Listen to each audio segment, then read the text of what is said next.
Добро вечер. Добро дојдовте во уште едно најново издание на Урбаните вести. Еве што ќе гледате во нив.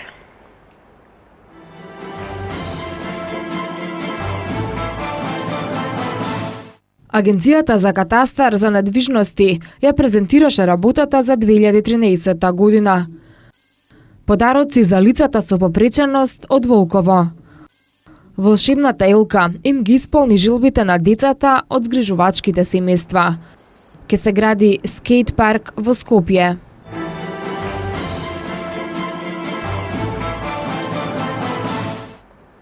Штитениците од Центарот за лица со попреченост порака денеска приредија новогодишна забава за добри дојде на градоначалникот Сокол Митровски, кој пак во пресрет на празниците им подели новогодишни пакетчиња. Градоначалникот на општина Ѓорче Петров Сокол Митровски денеска ги посети штитениците на Центарот за лица со попреченост порака, кој се наоѓа во населеното место Волково. Поводот за посетата беше доделување на новогодишни пакетчиња, со кои барем на момент ќе им се разубават предстојните празници.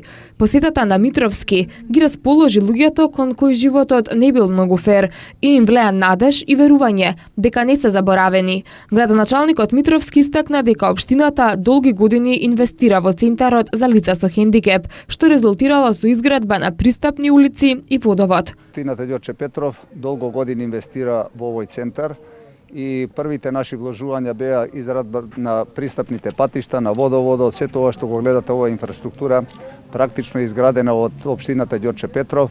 Сакам да се јавно заблагодарам и на другите инвеститори, како што беше Америчката амбасада, невладините организации, сите тие кои допринесуваат на вистина центарот да изгледа денес така како што онака изгледа пристојно, да можат сите штитеници да си ги обавуваат сите редовни активности и посакувани активности. Во Центарот за лица со попреченост порака во моментов престојуваат 50 штитеници, а за нивното функционирање се грижи Министерството за труд и социјална политика. Митровски истакна дека и во иднина во рамки на можностите, општината Ѓорче Петров ќе им излегува во пресрет на лицата од овој центар.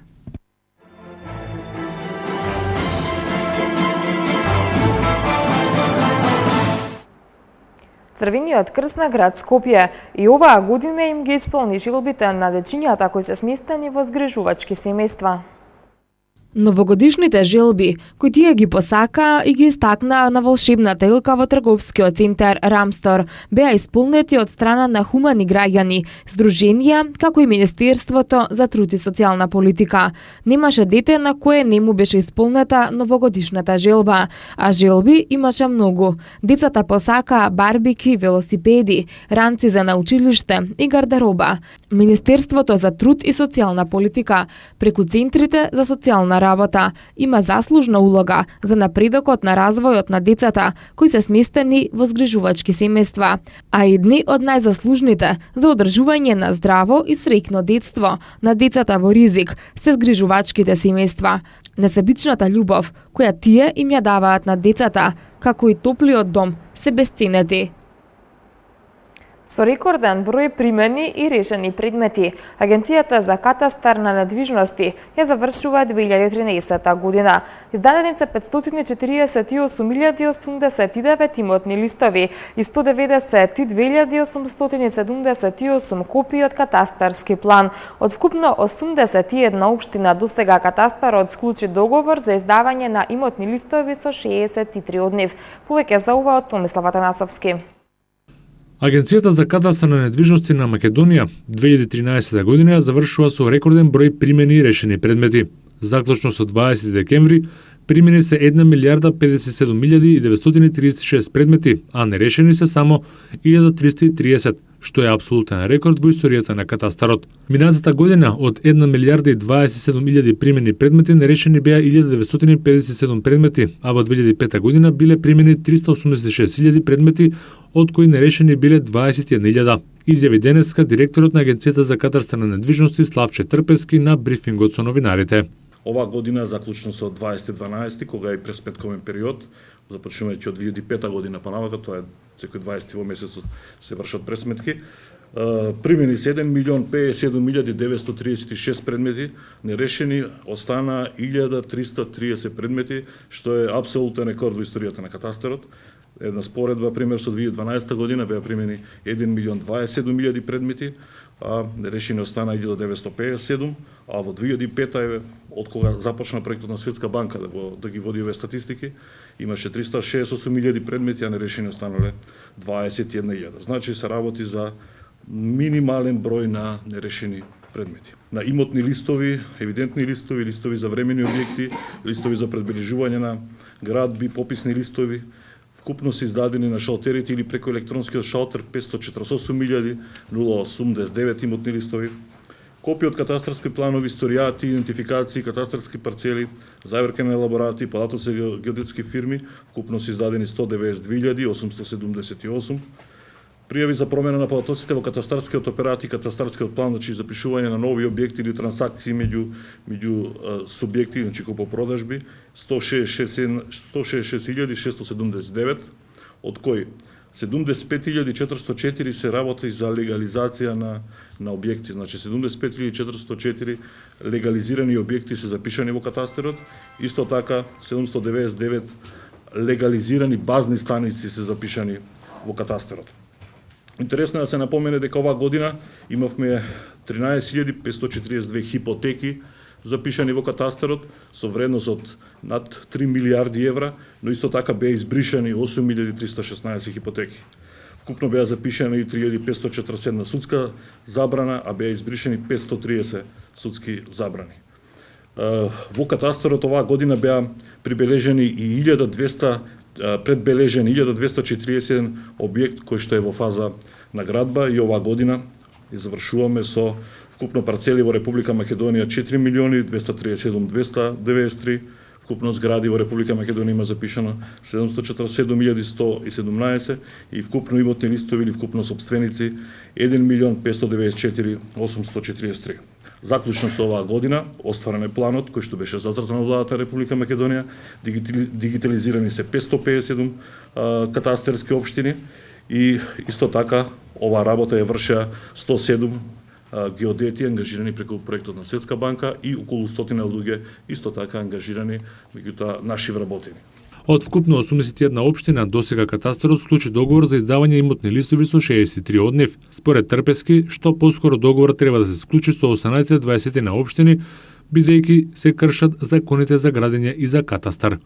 На веб страницата на Агенцијата за катастар на недвижности од април 2014 година, секој граѓанин ќе може да види кои се загадувачите во неговата околина и степенот на загадување на воздухот во местото на живење. Катастарот веќе подготвува апликација за загадувањето на воздухот со сите загадувачи преку која ќе се поврзе со податоците на Министерството за животна средина и prostorno планирање. Па така ќе се знае во кој дел од државата какво е загадувањето, односно ќе има визуелен приказ. За догодина Агенцијата за катастар најавува драстични промени во работењето со надградба на системот на електронскиот шалтер. Од 1 февруари сите нотари, општини и геодетски фирми ќе работат со катастарот електронски. Нотарите директно во електронскиот катастар ќе ги запишуваат договорите за купопродажба и хипотеките. Системот на електронски дозволи на општините ќе биде поврзан директно со електронскиот шалтер, а геодетските фирми ќе ги проверуваат геодетските елаборати електронски. Во март во Македонија ќе биде издаден првиот имотен лист од подземниот катастар, а во мај масовна проценка на недвижностите со воспоставување регистар на цени. До крајот на 2014 година треба да заврши процесот на дигитализација на катастарските планови.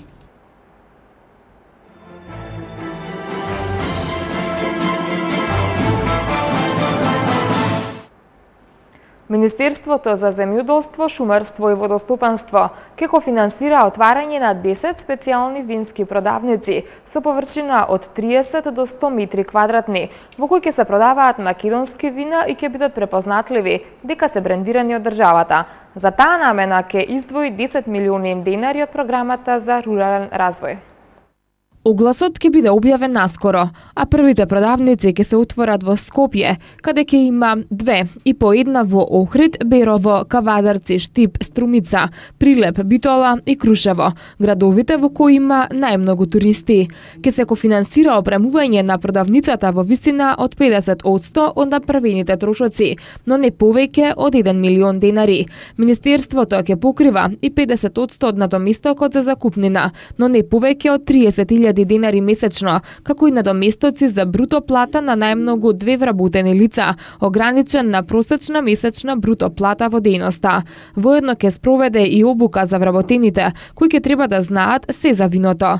Корисникот на средствата треба да склучи договори со најмалку 15 производители на вино за снабдување со вина и да има склучено договор во излогот или на полиците да изложи најмногу 7 различни етикети од нивната понуда.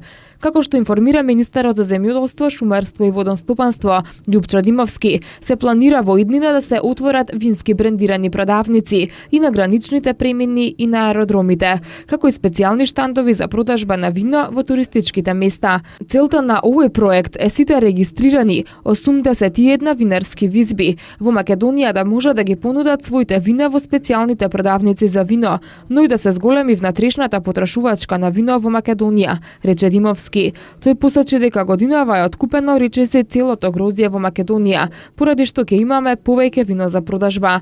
Винските продавници на страничните зидови ќе имаат дрвени полици за вино со висина од 2,3 метри, а во средишниот простор полици високи до 0,85 метри. Таванот ќе им биде со огледала за да има впечаток дека се престојува во голема визба. На челниот зид, направен од тули, ќе има лого со шарите што се наоѓаат во неколку од македонските цркви, меѓу кои и во Курбиново, а кои представуваат вински чаши. Вработените ќе бидат облечени во наметка со истото лого, кое ќе се наоѓа и на винските чаши. Винските продавници ќе собираат по околу 2500 вински шишиња. Љубителите на адреналинските спортови во Скопје ќе добијат скейт парк, за што во буџетот за 2014 година се издвоени 80.000 евра. Градските власти објавија оглас за јавна набавка на опрема и на реквизити за скейт парк и нивна монтажа. Од градот засега не информираат на која локација ќе биде скейт паркот, со образложение дека не е во ред да откриваат додека трае тендерската постапка. Најповолниот понудувач ќе се избира по пат на електронска аукција. Скопскиот градоначалник Куце Трајановски проектот за изградба на скейт парк го промовираше во предизборната кампања за локалните избори, заедно со кандидатот за градоначалник на општина Центар Владимир Тодоровиќ. Тогаш Трајановски рече дека паркот ќе биде изграден до паркот на франкофонијата, во близина на ресторанот Опатија, според сите меѓународни стандарди со многу содржини и со трибина за гледачите. Трајановски тогаш истакна дека паркот ќе се реализира на барање на неколку скејтерски здруженија. Челси го доби дербито на 19-тото коло во Премиер лигата против Ливерпул со 2:1. Новак Џоковиќ по трет пат го освои екзибицијскиот тениски турнир во Абу Даби. Следуваат рекламите, а потоа спортот.